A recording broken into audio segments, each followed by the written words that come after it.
A lot more detail on what's unfolding in Christchurch at the moment. This is what we know. 4 people are in custody. That's according to police. 3 men, 1 woman. 2 mosques in lockdown. There's an unconfirmed death toll at the moment. We don't have any names yet.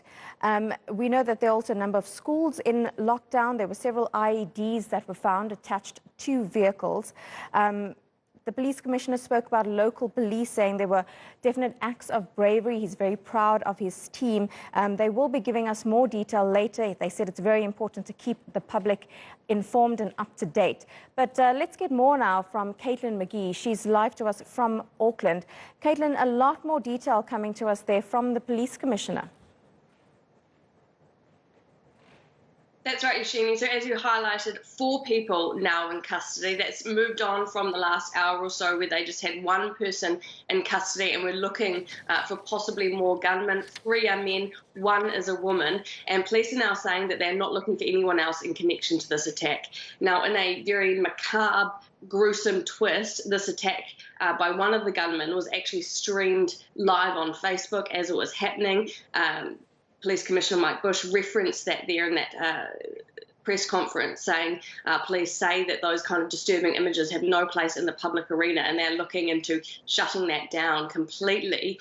Now, one of the suspected gunmen, who we believe is in custody, is believed to have taken, or he has released onto social media a manifesto.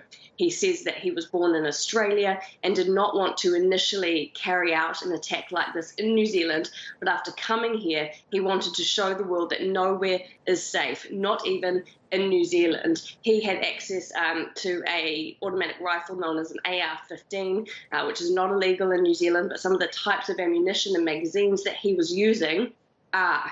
Now, Police Commissioner Mike Bush, who we just heard speaking there, also said, as you mentioned as well, that there were a number of IEDs, or improvised explosive devices, so basically car bombs, that have been found attached to vehicles. So that really gives an indication of how serious this attack is. Caitlin, we spoke earlier and you said, this is just not the type of thing that happens in New Zealand. There are police officers who don't even carry guns. And now we're seeing this attack on such a large scale. 2 mosques, a city in lockdown, IEDs. I mean, what possibly is the motive behind this?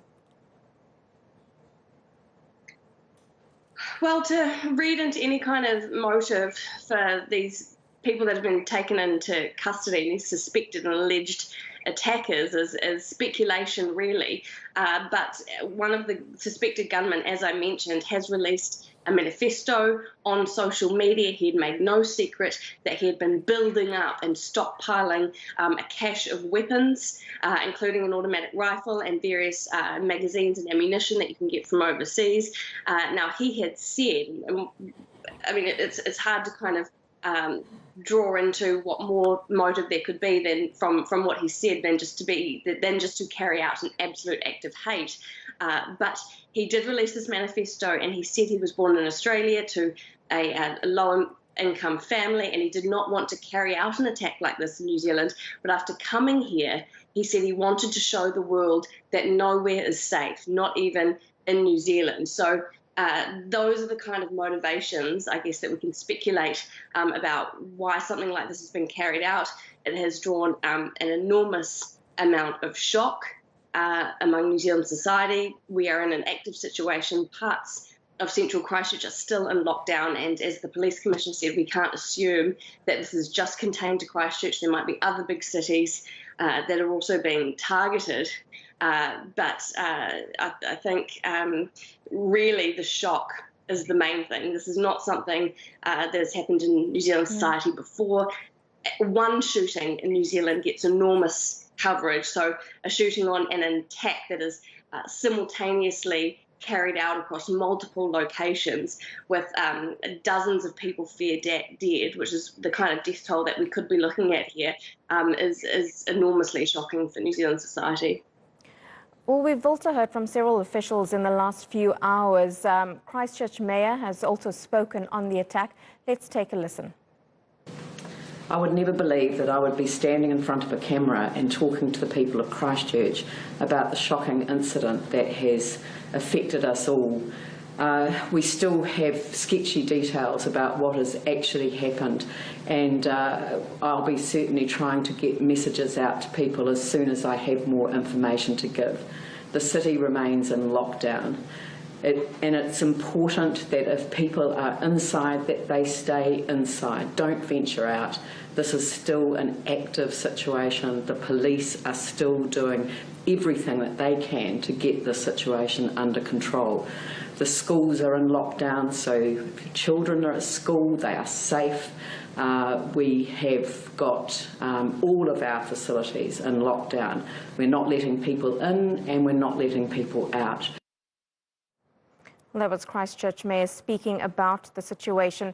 Caitlin, you're still with us. She spoke about the city being in lockdown, and Police Commissioner Mike Bush told reporters that we shouldn't assume that it's just Christchurch that could be targeted or affected. Is this being felt across the country? You're in Auckland at the moment.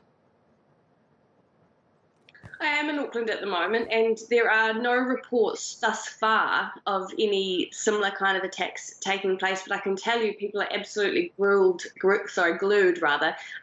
their television screens, watching the rolling news that's unfolding, and the shock is being felt around the country. I can't really understate how disappointing this is for New Zealanders. And I think some of the sentiment surrounding this event here are probably best summed up by one of the witnesses who said, "I didn't think I'd live to see this happening in my country." Now, some of our international viewers, they may be accustomed to seeing mass shootings in the US, for example, and attacks in other parts of the world, attacks on civilians in Europe, etc. But this is extremely rare for New Zealand.